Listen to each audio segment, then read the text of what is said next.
ईशा ने सूरज के सामने फाड़े प्रॉपर्टी के पेपर। कैसे भी करके बंदिया के नाम नहीं होनी चाहिए। पूरी प्रॉपर्टी कहानी की शुरुआत में आप सभी को देखने को मिलने वाला है।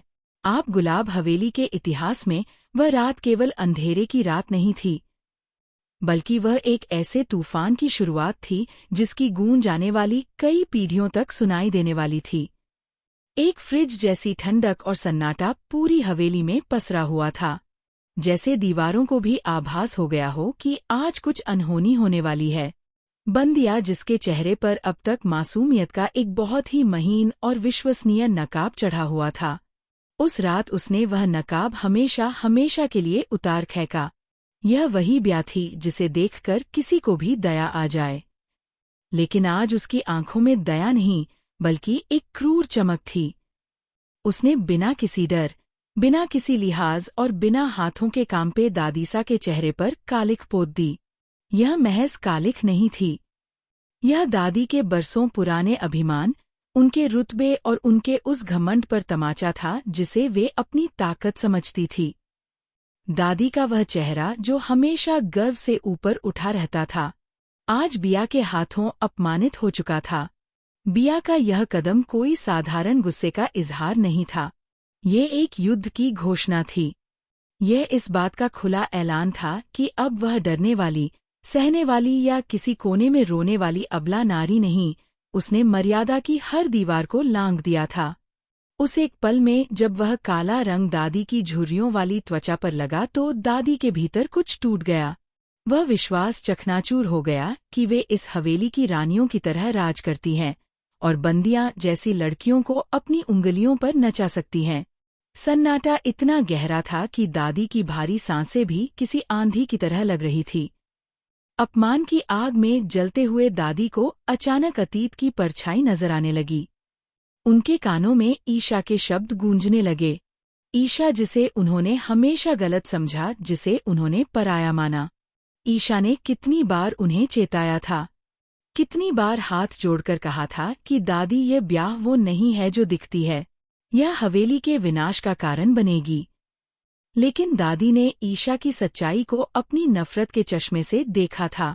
आज जब अपनी ही आंखों के सामने और अपने ही शरीर पर उस विश्वासघात का रंग लगा तो दादी की आत्मा कांप उठी। उन्हें अपनी गलती का एहसास किसी वज्रपात की तरह हुआ। हवेली की दीवारें दरक रही थी और इसकी वजह कोई बाहरी दुश्मन नहीं, बल्कि वही लड़की थी जिसे उन्होंने पनाह दी थी।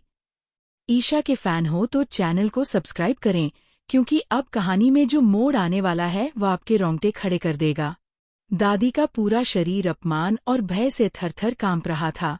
उनके हाथ जो कभी हुकूमत के लिए उठते थे, आज बेबसी में फोन की तरफ कांपते हाथों से उन्होंने वह नंबर डायल किया जो अब तक उनकी हिट लिस्ट में सबसे ऊपर था, ईशा का नंबर।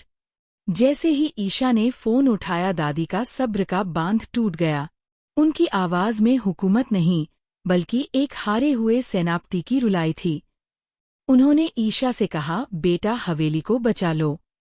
मैं हार गई, मैं बहुत बड़ी गलतफहमी में थी। बंदिया के भोलेपन और गुलाब की चिकनी चुपड़ी बातों ने मेरी आंखों पर पट्टी बांध दी थी।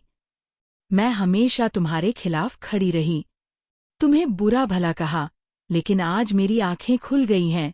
यह लड़की हमें बर्बाद कर देगी। यह सिर्फ चालाक नहीं, यह साक्षात तबाही है। इसे रोकने का कोई रास्ता बताओ, वरना हमारे पुरखों की ये हवेली मिट्टी में मिल जाएगी। ईशा, जो हमेशा से जानती थी कि सत्य परेशान हो सकता है, लेकिन पराजित नहीं, उसने दादी की बातों को बहुत धैर्य से सुना। ईशा चाहती तो दादी को ताना मार सकती थी, अपनी जीत का जश्न मना सकती थी, लेकिन उसने ऐसा कुछ नहीं किया। उसने एक गहरी सांस ली और बहुत ही सढ़े हुए गंभीर शब्दों में कहा, दादी, आप घबराइए मत। जब तक मैं जिंदा हूं, इस हवेली की एक ईंट भी नहीं हिलने दूंगी। बस आप एक काम कीजिए। ब्याह वहां क्या कर रही है? उसकी अगली चाल क्या है? वह किससे मिल रही है? क्या योजना बना रही है? ये सब मुझे बताती रहिए, बाकी मैं संभाल लूंगी। यह वह ऐतिहासिक पल था जब गुलाब हवेली के समीकरण बदल गए। दादी ने अपने अहंकार की बलि देकर हवेली की रक्षा के लिए ईशा का हाथ थाम लिया। अब हवेली का माहौल पूरी तरह बदल चुका था। दादी की निगाहें अब एक सख्त सांस की नहीं, बल्कि एक गुप्तचर की तरह हो गई थी। वह हर वक्त हर पल साई की तरह बंदिया का पीछा करती। बिया जितनी सुंदर थी, अंदर से उतनी ही विषैली और शातिर थी। उसका हर काम, हर मुस्कुराहट, हर कदम किसी बड़े और खतरनाक मकसद की तरफ बढ़ता हुआ लगता था। अब बंदिया को लग रहा था कि उसने बाजी मार ली है, लेकिन उसे खबर नहीं थी कि उसकी हर चाल की खबर ईशा तक पहुंच रही है, क्योंकि ईशा की समझदारी ही अब इस तूफान को रोकने वाली है। बिया का खेल अब बहुत स्पष्ट हो चुका था। गुलाब सिंह, जो पहले से ही उसके जाल में था, अब उसके लिए कोई चुनौती नहीं था।